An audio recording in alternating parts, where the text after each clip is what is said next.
اور یہ وہ صحابی ہیں کہ اللہ کے رسول صلی اللہ تعالی علیہ وسلم نے دنیا ہی میں انہیں جنتی ہونے کی بشارت دی. میرا ایمان تو یہ ہے جو صدیق اکبر سے محبت کر لے وہ جنتی ہے. اس کی محبت اس کے جنتی ہونے کے لیے کافی ہے. یہ عمر فاروق اعظم وہ ہیں, یہ عثمان غنی وہ ہیں, یہ مولائے کائنات وہ ہیں جن کے دلوں میں ان کے لیے سچی محبت ہو جائے. جہنم کی آگ میں اتنی طاقت نہیں کہ اس انسان کو جلا سکے. جب ان کے اوپر نمازیں معاف ہوں گی, ہم نے کیسے سوچ لیا کہ نمازیں ہمارے اوپر معاف ہیں؟ نماز کسی قیمت میں بھی معاف نہیں. جنتی ہونے کے باوجود بھی آپ کو جہنم میں جلنا پڑے گا. اور جانتے ہو, ایک وقت کی نماز اگر آپ نے جان بوجھ کر قضا کی ہے, کئی ہزار برس تک آپ کو جہنم کے سب سے نچلے طبقے میں رکھا جائے گا. کئی ہزار سال تک. اور اللہ کے رسول فرماتے ہیں جنت کا ایک دن دنیا کے کئی ہزار سالوں میں بھاری ہے. اور اللہ کے رسول فرماتے ہیں جان بوجھ کر جس نے ایک وقت کی نماز ادا کی, جہنم میں کئی ہزار سال تک اسے رکھا جائے گا. اب اپنے بارے میں آپ فیصلہ کر لو کیا حالت ہوگی آپ کا. اللہ نے اتنا نرم و نازک آپ کو نہیں بنایا اس لیے کہ آپ کو جہنم میں جلائے. کم سے کم کسی اور کے اوپر نہیں, اپنے جسم پر رحم کھاؤ. جب آپ کا جسم جہنم کی آگ سے جلایا جائے گا تو آپ کے اندر جو خون و مواد ہے نا, یہ آپ کے ناک و منہ کے راستے سے جب باہر آئے گا, اور جب آپ پانی مانگو گے تو جہنم کے فرشتے اسی کو آپ کو پلائیں گے. بڑا سخت عذاب ہوگا. لوگ کہتے ہیں ارے مرنے کے بعد کیا ہوگا, کون دیکھنے کے لیے آتا ہے. کوئی دیکھنے کے لیے آئے یا نہ آئے, آپ تو دیکھو. مسلمانوں اپنے اوپر رحم کھاؤ, اللہ کا شکریہ ادا کرو کہ اللہ نے آپ کو مسلمان بنایا ہے, اپنے محبوب کی امت میں آپ کو پیدا کیا ہے. کم سے کم کچھ نہیں کر سکتے ہو تو 5 وقت کے نمازی بن جاؤ. اور میں دعوے کے ساتھ کہتا ہوں جس دن آپ نمازی بن جاؤ گے, پرہیزگار آپ ہو جاؤ گے, متقی آپ ہو جاؤ گے, تمام گناہوں سے بچ جاؤ گے. تمام نیک اعمال کرو. آپ اگر نمازی نہیں تو گناہوں سے نہیں بچ سکتے ہو. تو آج عہد کر کے اٹھو کہ اپنے محبوب کی حال کی مجلس پہ بیٹھے ہیں, اور اسی غوث اعظم کا واسطہ کہ آج کے بعد ہماری نمازیں نہیں چھوٹیں گی. انشاءاللہ اگر نمازی ہو گئے آپ تو کوئی تعویذ کی ضرورت نہیں پڑے گی. آپ کو نہ برکت کی تعویذ کی ضرورت پڑے گی, نہ بہو کے لیے تعویذ کی ضرورت پڑے گی, نہ بیٹے سے دولت پانے کے لیے تعویذ کی ضرورت پڑے گی. سب ٹھیک ٹھاک ہو جائیں گے. آپ اللہ کے مخصوص بندے تو بن جاؤ, اس کی عبادت کرنے والے تو بن جاؤ, اس سے ڈرنے والے تو بن جاؤ.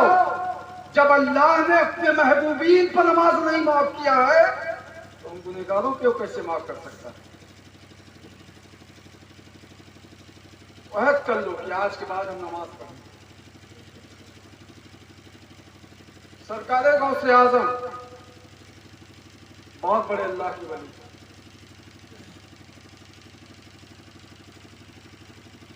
بغداد میں ایک عورت رہتی تھی جو غوث اعظم سے بڑی محبت کرتی. بڑی منت و سماجت کے بعد ایک اولاد پیدا ہوئی. اس کا نام عبد القادر رکھا. تاریخ نگاروں نے لکھا ہے کہ جب وہ لڑکا 15-16 سال کا ہو گیا تو غربت تھی. ایک کپڑے کی دکان پر اس بچے کو رکھ دیا مزدوری کرنے کے لیے. دکان مالک کبھی اس سے کہتا تھا کہ پانی لے آؤ,